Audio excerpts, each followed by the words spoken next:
If the looks and call of the Sandhill Cranes seem a bit prehistoric, perhaps that's because their ancestry dates back millions of years. With a population of over 1 million birds, today they are the most abundant of the North American cranes. And each year, they undertake the longest migration of any crane species on the planet. This age-old migration begins here in the south. I found these ones in southwest Arizona, where they spent a great deal of their day feeding in the local area corn and alfalfa fields. In late February, their numbers start to thin out as they begin making their northward migration. Unlike songbirds and waterfowl, Sandhill cranes migrate mostly during daylight hours. Highly efficient flyers, they are adept at using thermal updrafts to rise thousands of feet in the air.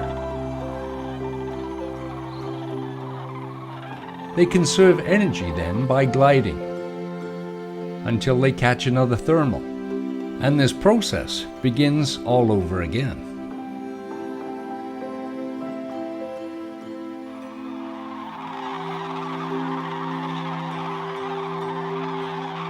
In March, the Central Flyway is witness to one of the greatest wildlife spectacles in all of North America.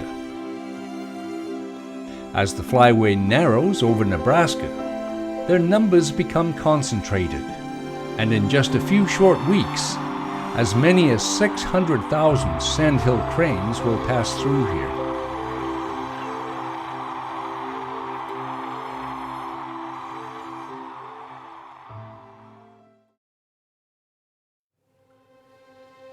Early pioneer settlers described the Platte River as 1 mile wide and 1 inch deep. And while this will not support river navigation or power generation, this braided river system is an ideal place for cranes to roost at night.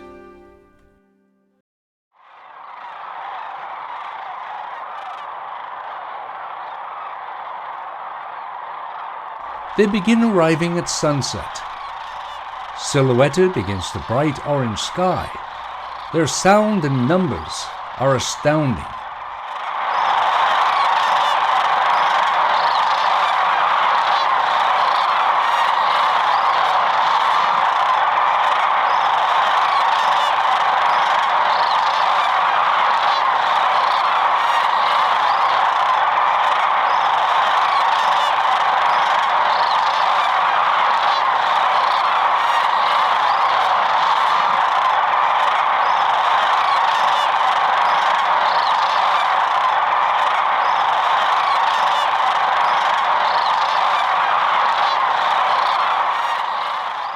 Gracefully touching down, they begin to form large roosts, and continue to do so until well after dark.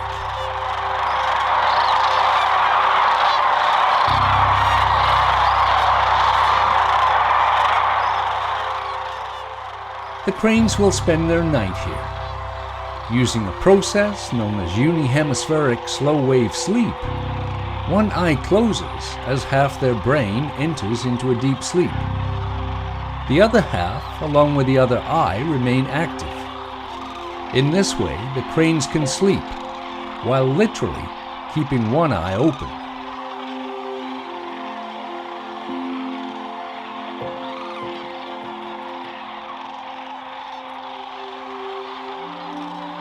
As dawn arrives, we get our first glimpse of the number of cranes that arrived here last night. At the height of their migration in mid-March, there can be over 400,000 cranes on this stretch of river, making it the largest gathering of cranes anywhere in the world.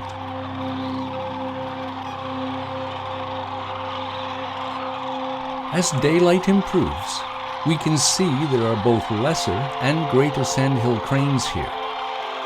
But unless they're standing together, it's difficult to tell them apart. Greater Sandhill Cranes make up about 40% of this population and are slightly larger in size. As the light continues to improve, the cranes become more restless. Spreading and flapping their wings, they jump, bow, and dance, showing their readiness to begin the day. Then, at sunrise, they begin forming small flocks as they head out to feed.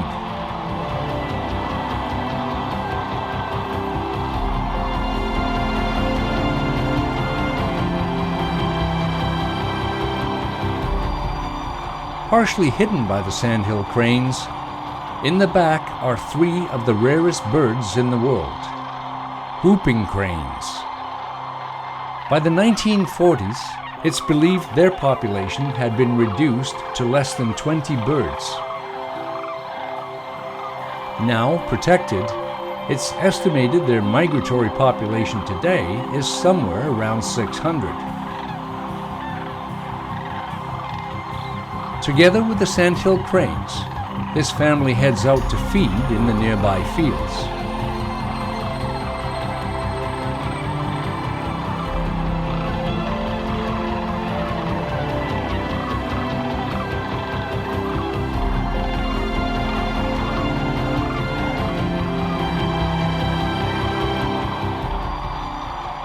As morning continues, more and more cranes leave the river to feed. Some will forage in wet meadow or tall grass prairie, while others forage in the nearby cornfields, loading up on kernels left from last fall's harvest. For the next 3 to 4 weeks, they will spend most of their days here, gaining up to 25% in body weight, a requirement that will ensure they are in peak physical condition when they resume their northward journey.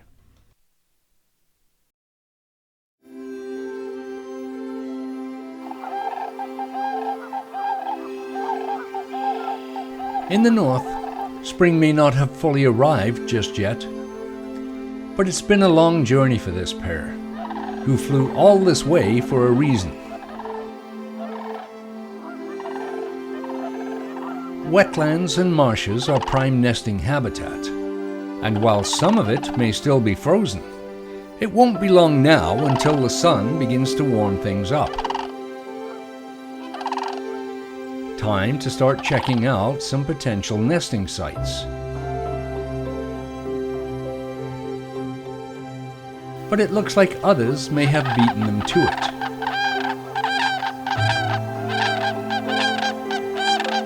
Still, there should be plenty of room for all.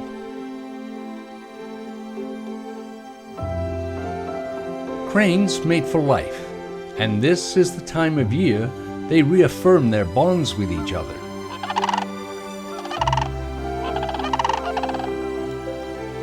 They do this through a fascinating and extensive system of calls and body language.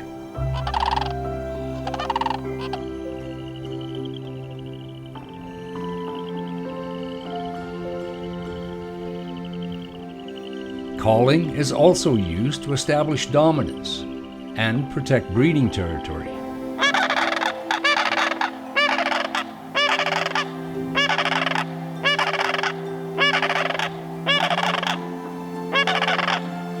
That is, after all, why they flew all this way. Although Sandhill Cranes are naturally gray in color, they often rub mud on their feathers in a process known as staining. And where mud is found in an iron-rich environment, it stains their feathers a reddish brown. It's not fully understood why they do this, but some biologists think it may allow the cranes to blend in better with their surroundings, especially during nesting season. But first things first. This female is giving her mate the look.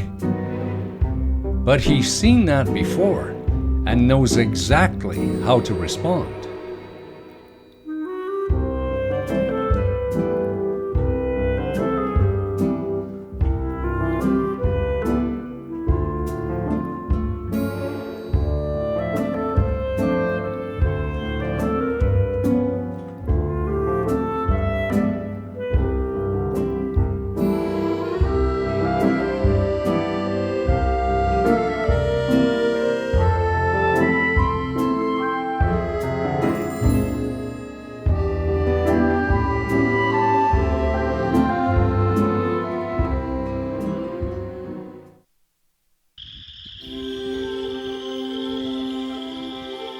Wetlands are amongst the most threatened ecosystems in Canada, and in spring become very busy places.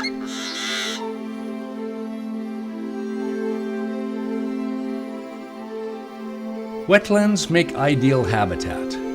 They provide insects, amphibians, and plant tubers to feed on, which in addition to replenishing calories lost during migration, also provide specific nutrients and proteins essential for reproduction.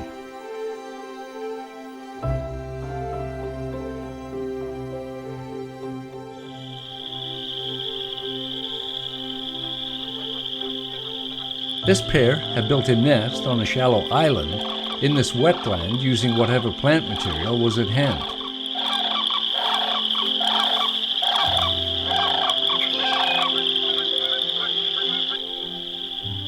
But the nest is only a few centimeters above the water level and requires constant maintenance.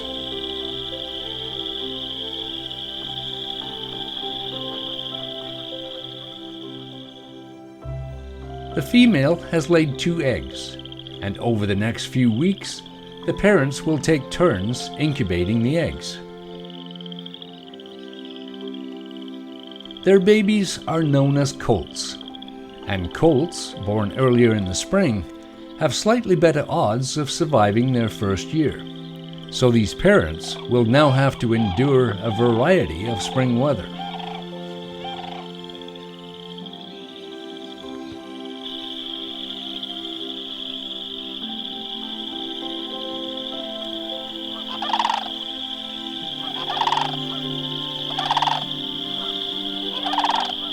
The male has been on the nest for several hours and now needs to feed, so he calls his mate. But she is nowhere to be seen. So he gently turns the eggs and does a little nest maintenance as he waits.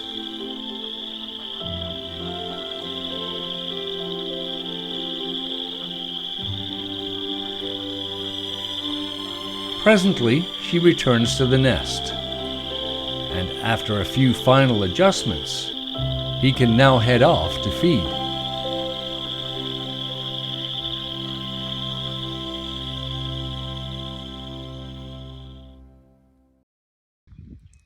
Within a few weeks, the wetlands are transformed.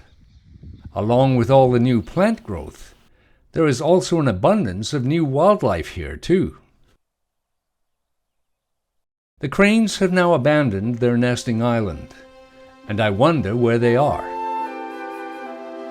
But soon I spot them. Although they laid 2 eggs, it looks like only one has hatched.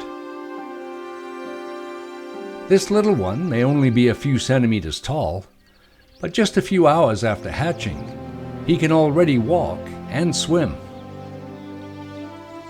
He will grow quickly, gaining as much as a half a kilo in body weight and growing up to 2 to 3 centimeters each day.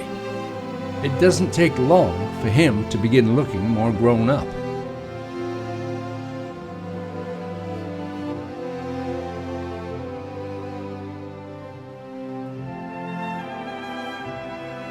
Since the beaks of young colts are not yet well suited to digging, his parents will help feed him.